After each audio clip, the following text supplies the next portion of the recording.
Do you remember the legend of Shiver Uchiha? He was assigned his first mission at 9 years old, awakened his Sharingan at 13 years old.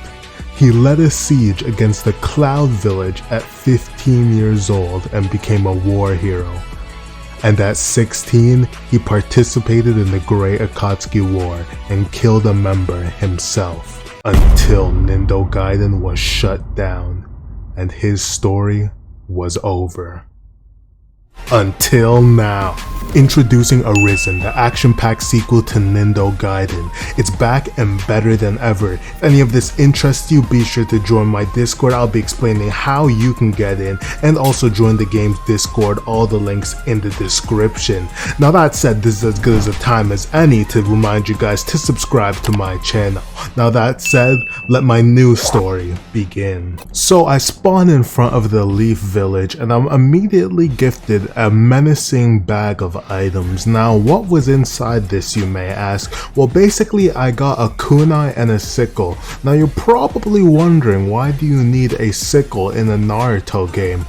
Well, this game actually has a lot of intricate systems which I have not seen in any other game, let alone a CC Naruto game.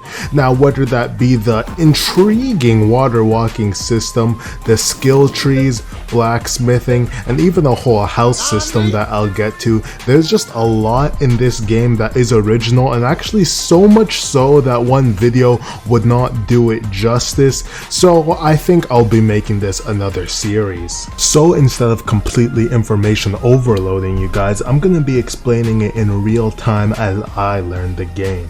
Now starting with the tree jumping that you're seeing right here. So basically, if you hold X, you're actually able to jump up really high. Then if you're on a branch, you're going to be able to aim your tree jump.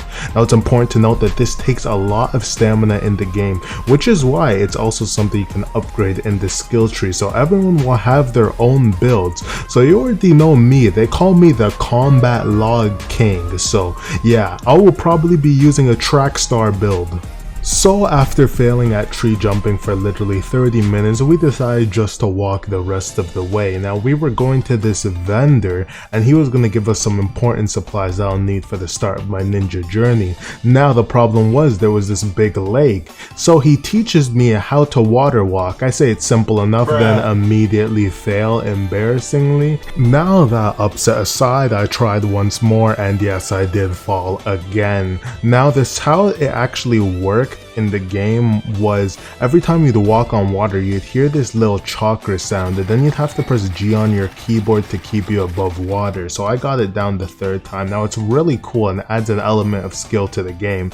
Anyway, we got to the vendor and he didn't have a model yet, but it was important because we could sell stuff and we could also buy important stuff here, and the economy is a big part of the game. But the first thing I bought was this thing called the jar, and what you needed this for was you could fill it near the water, and we're being disconnected. Anyway, as I was saying, there is a thirst and hunger system, so you do actually have to fill containers with water to drink and get your own food and cook it in various ways. If you don't cook your food, you actually get poisoned, so that is some cool attention to detail. Now apart from that, it was time to get back to Konoha because I still needed to be shown the ropes and we weren't done just yet. So it was another very long journey back because I still wasn't that good at tree jumping, but eventually we did make it. Nice. So upon entering the village, I have a flurry of kunais thrown at me. Now veterans of the channel know what's going to happen next.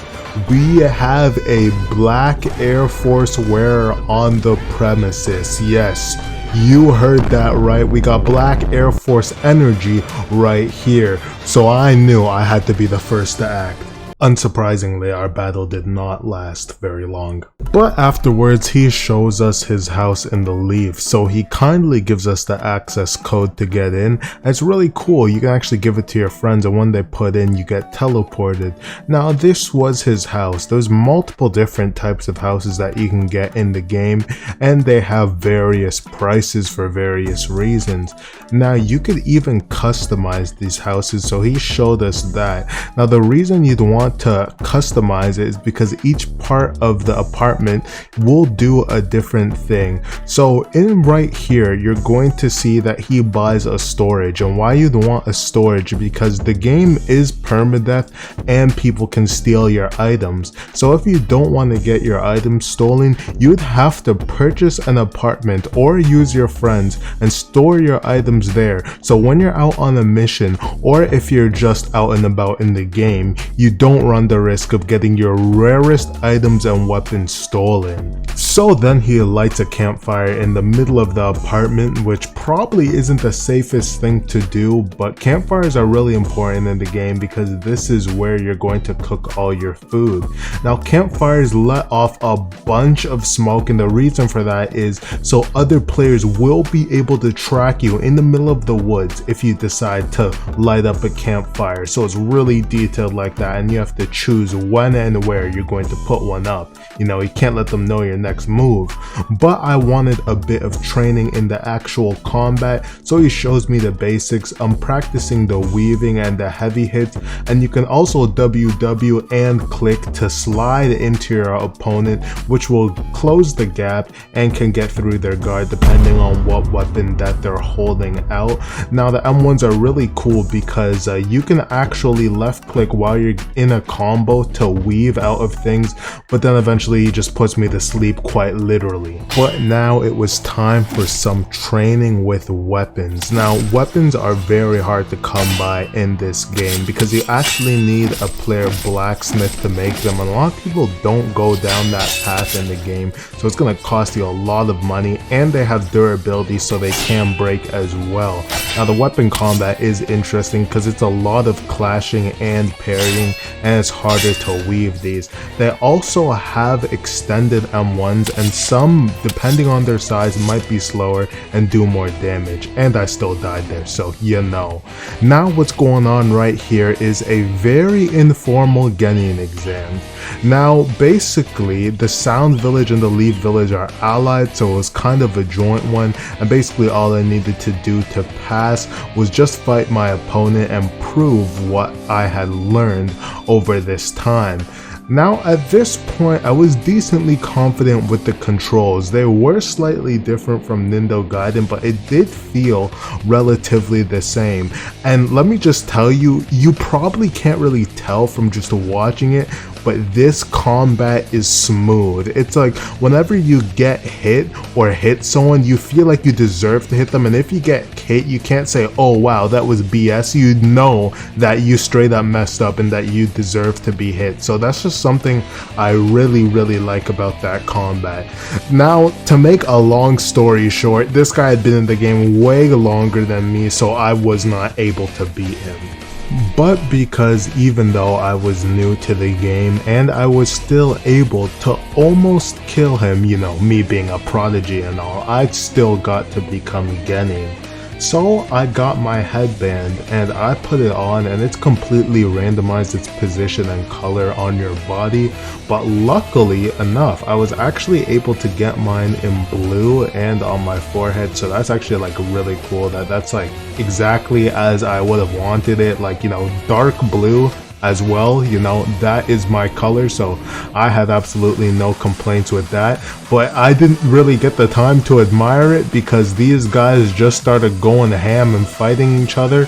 I'm not even really sure what happened, but a brawl just broke out for no apparent reason, and of course I didn't have much health from the last battle, so I decided to just observe and actually see what team fights would kind of go like. And for now, even though no one was really being serious, so they weren't using jutsu or none.